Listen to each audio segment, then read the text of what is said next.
dye could buy azo dye. So just to give you a brief overview of how the talk is going to run, we'll start with talking about the problem, then the bioprocess design, then the modelling, then the human practice, and then our biosafety tools. So, our team is a postgrad team, but we're made up of about half and half. So half undergrads, half postgrads, and we're very cross-disciplinary. Our project is based on azo dyes. Now, if you don't know what azo dyes are, they are the most commonly used fabric dye in the industry. So they make up about 50 to 70% of all dyes that exist. So what you're wearing now, all of your fabulous t-shirts, are probably azo dyes. And they're characterized by the double nitrogen bond and these aromatic groups. And what this means is basically, it's really, really colorful and really, really cheap. So when they came out about 100 years ago, they were very revolutionary in London, which is where we're from. So when they first came out, originally we didn't think they were going to be a problem. Because of the double nitrogen bond, it was so strong they thought they could just put it in water sources and everybody would be fine. But unfortunately, there are bacteria in water sources within the guts of marine organisms that can break down azo dyes into things called aromatic amines. Now, aromatic amines are carcinogens, so they can be ingested by marine animals or they can get into water sources, such as a case in Brazil a few years ago where the water was tested for high mutagenicity. So the current methods to deal with this problem are large industrial chemical methods like adsorption onto activated carbon and put into a toxic sludge. So essentially, they don't solve the problem, they kind of just move it elsewhere, which we think is a little bit rubbish, or a lot rubbish. So we wanted to have our project as a synthetic biology solution to this problem, hence goodbye azo dye. So, the first part of our project would be to have enzymes that are capable of degrading and detoxifying azo dyes and their waste products. The second portion would be to have a scalable and sustainable bioprocess that industry could use potentially in the future. So, the first thing we did was look through the current literature. What is there already? What enzymes exist that can break down these dyes? And we came across a lot of papers from the University Nova de Lisbon, from Martin's lab. And we decided, because they had most of the literature on the enzymes that could break down azo dyes, we would contact them. And we had a Skype with them. And they were very much interested in the biobrick format and very much interested in the open source nature of iGEM. So they gave us their plasmids so that we could work on them and they could gain from the modelling that we would do and the brickifying of the enzymes they had been characterizing. So our aim was to collect enzymes from various organisms, from bacteria and fungi, and create an azo dye remediation chassis that was capable of taking azo dyes, breaking them down past the carcinogenic aromatic amines to oxidized products which are safe, or products that could be lucrative for the businesses that break them down. So once we knew what we wanted to do, we really wanted to make sure that our process was based on what industry needed. So we decided to talk to ETAD, which is the Ecological and Toxicological Association of Dyes and Pigments, and their role is to talk to global dye manufacturers and global textile dyers and give them information about legislation and tell them how best to be environmentally friendly. So after sending them a post note about our project and the use of synthetic biology to solve it, they invited us to Basel in Switzerland to talk to them about what we would be doing. And also in the meeting were Huntsman and Bessemer, who are two of the biggest dye manufacturers on Earth, covering about 25 different countries and producing over 1 million tons of dye stuff, which is a fair amount. So we decided to chat with them. And we learned two main things from our visit to Basel and Switzerland. We learned that the main problem they're having currently with chemical methods are with sulfonated azo dyes.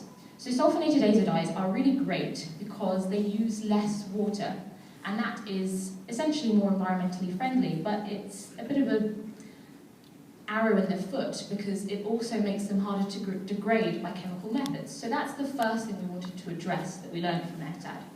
The second was that even though we had these lovely enzymes, we really only knew what they could do on a small scale. So we wanted to create an upscale bioprocess that could really deal with the problem on a large scale. So I'm going to hand you over to our lovely Eduardo, who's going to talk to you a little bit more about the lab stuff we did after this.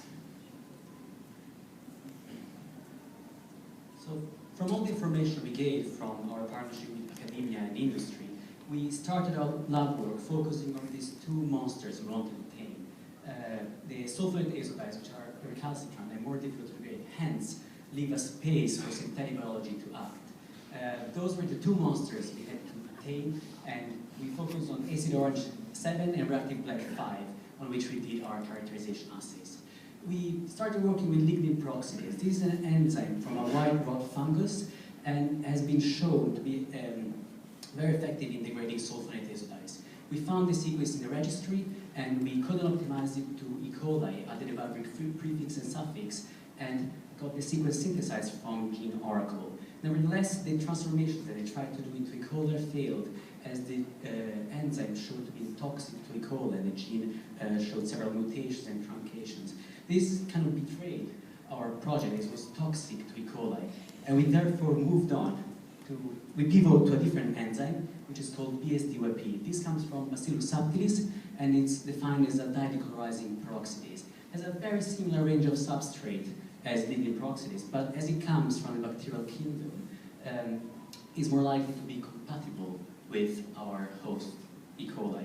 We therefore started the construction of this biobrick from the Lisbon plasmid. We added a prefix and suffix, and we PCR amplified it, and we generated two different biobricks. One for our toxicity assays, which didn't have an inducible promoter, and another one with an inducible promoter, which could test the actual decolorization. As lignin peroxidase shows to be toxic to E. coli, I wanted to make sure that these other enzymes we were working with could have been possible to use in our host. We tested the toxicity, and therefore we drew our transformed BSDYP and compared to the control as compared to plasmid-free control, and this showed a very similar growth curve, which made us believe that this could have been a compatible enzyme for our bioremediation strategy. We hence started our DAD, the degradation and decolorization module, although we still prefer to call it diazodi. We grew overnight the bacteria to the highest concentration. We inoculated the dyes the day after, and followed by 24 hours, which we controlled the stationary phase and the stage of decolorization, and the main decolorization module, which was in the last 30 hours, where we observed the main decolorization. So go through quickly the experiment. After reaching an OD of about 1, we inoculated the dyes, and for the first 24 hours, we still didn't see decolorization, as most likely the azotides didn't enter the cell membrane. This was the same for acid orange 7 reactive black 5. After having left it for 24 hours in the shaking incubator, we left it for another 30 hours at room temperature, and then after another 30 hours, we finally saw the decolorization we were looking for. The decolorization occurred in the last 30-hour step, most likely because, first of all, the cells started to lyse, so it was much easier for the dyes to enter and came in contact with enzyme. And second, it was at room temperature, which is about the range of temperatures at which the enzyme is most active. We saw about 50% of decolorization for acid orange 7 and about 20% decolorization for reactive black 5. We therefore can say we started taming these two monsters and achieved the decolorization we were looking for. We also contacted and continued our work together with Lisbon to make sure that our data was comparable to what they did before in similar assays, but in enzyme-free conditions. I'll pass now the word to Joy, our biochemical engineer, who's been working on a scalable approach to this problem. All right, so the whole point of this process was basically to have a cheap, quick, and efficient method to deal with this at an industrial scale. Here we have a process flow sheet, which actually constitutes the main components of our process. So firstly, the fermentation stage, where a sufficient amount of biomass was grown, and later immobilized into the Sabre unit, which is where the actual biocatalysis took place. We performed several mass balance calculations and fermenter design calculations in order to actually determine how we will implement this at an industrial scale. This is a schematic of how we envision it to look in a plant, and the Sabre scaled azodine bioremediation module is highlighted over here.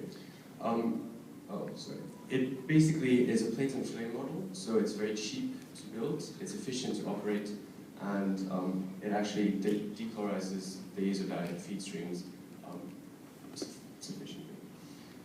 Here we can see the main components, which is basically enough air in order to sustain biomass, the biomass that's immobilized on the plates, and the azodine breakdown products that would actually flow through.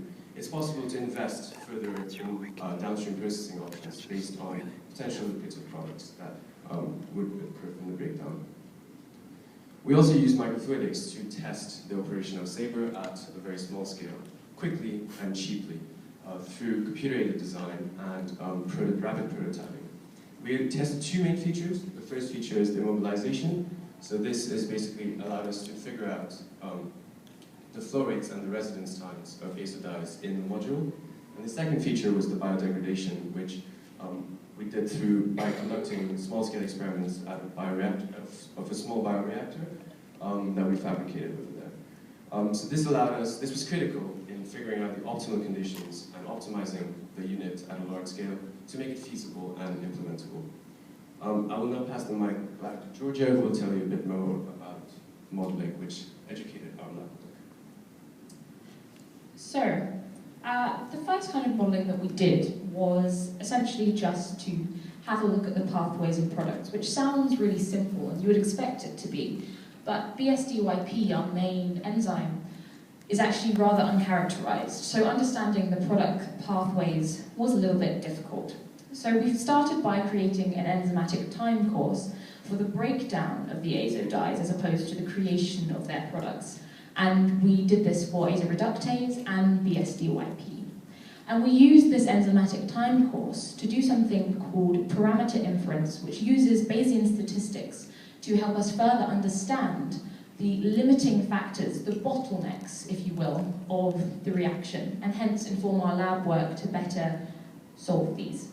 So when we compared our predicted time course with the time course from data from the literature, we were allowed to understand the breadth of different parameter relative widths for each of the parameters, such as gene expression and efflux and intake of azodides. So the more restricted the relative scale of the parameter, the harder that thing will be to create a successful azodide remediation chassis. And the things that we found were that intake of azodides and efflux of azodides and sulfonated azodides would be the most difficult to deal with, which was mirrored in our lab work.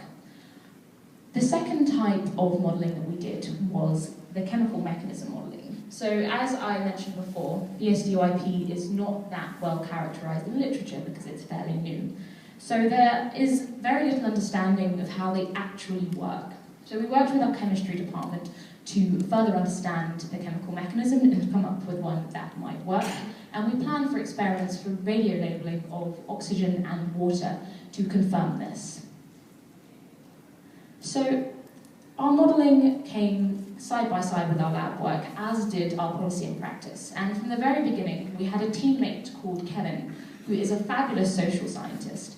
And he started a sociological imaginings of the way our team interacted with iGEM and the way iGEM addresses issues such as environmental problems. So he used ethnography and did a discourse analysis to discuss the dual-use paradox. So essentially, the dual-use paradox describes the way we're using synthetic biology, which is a potential environmental problem in itself, to solve environmental problems. And this conforms well to the ecological modernization versus risk society theory. So to what extent are technological advances good, or are they just causing us more problems at the end of the line? And he really concluded that governance is the most important issue in this. And we really needed to tackle the trust erosion in the general public.